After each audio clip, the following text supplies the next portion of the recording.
அண்ணாமலைக்கு மான நஷ்ட ஈடு வழக்கு போடுவேன்னு நோட்டீஸ் அனுப்பியிருக்கார் ஒருத்தர். நோட்டீஸ் அனுப்புனது யார்?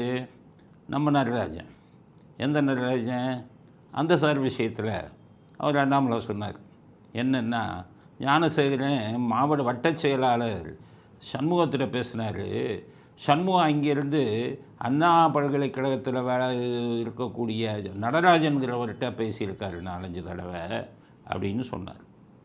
அதனால் என்ன பண்ணியிருக்காரு, இன்றைக்கி நோட்டீஸ் எப்படின்னு கேட்டிங்கன்னா 50 லட்சம் கொடுக்கணும் அண்ணாமலை, இல்லைன்னா மான நஷ்ட ஈடு வழக்கு தொடரும்.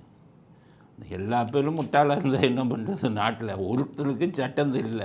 அப்போ அந்த நடராஜன் யாரையாச்சும் ஒரு சட்டம் தெரிஞ்சு ஒரு வக்கீலை வச்சுக்க வேணாமா? மான நஷ்ட ஈடு வழக்குனா என்னன்னு தெரியுமா?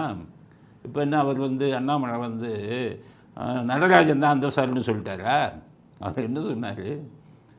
எப்பா வட்டச் செயலாளர் சண்முகம் உங்கள் நம்பருக்கு பேசியிருக்காருன்னாரு. உங்கள் நம்பருக்கு பேசுனது உண்மை தானே? கால் ஹிஸ்ட்ரியை வச்சு தானே சொல்கிறாரு. உங்கள் நம்பருக்கு பேசிட்டனாலே மான நஷ்ட வழக்கு போட்டுருவீங்களா? உங்கள் மானம் போயிடணுமா? சரியான மனசாட்சி இருக்கிற மனுஷனாக இருந்தால் வட்டச் செயலாளர் சண்முகம் உங்கள்கிட்ட பேசுனானா இல்லையா? பேசலை அப்படின்னு சொல்லுங்கள் பார்ப்போம். அதை சொல்லுறதுக்கு துப்பு கிடையாது. வட்டச் செயலாளர் பேசுனாரா இல்லையா?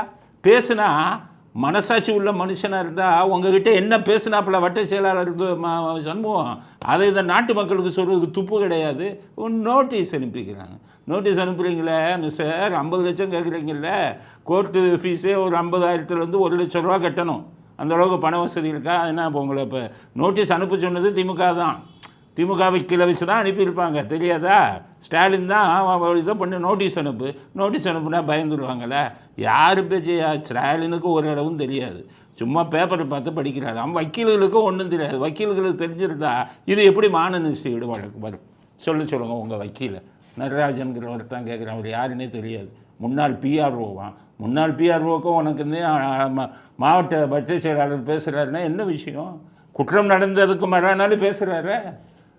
அவர் தான் மா சுப்பிரமணியன்ட்ட பேசியிருக்காரு, அப்புறம் உங்கள்கிட்ட பேசுகிறாருன்னா சந்தேகம் வரத்தானே செய்யும்.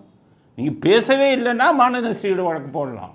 என்கிட்ட அவர் பேசவே இல்லை, இப்போ இங்கே சும்மா என்னை பற்றி அப்படின்னு சொல்லலாம். பேசலைங்கிறதையே சொல்லலை, சும்மா அவர் பேர் சொன்னாலே கொடுத்துருவீங்களா?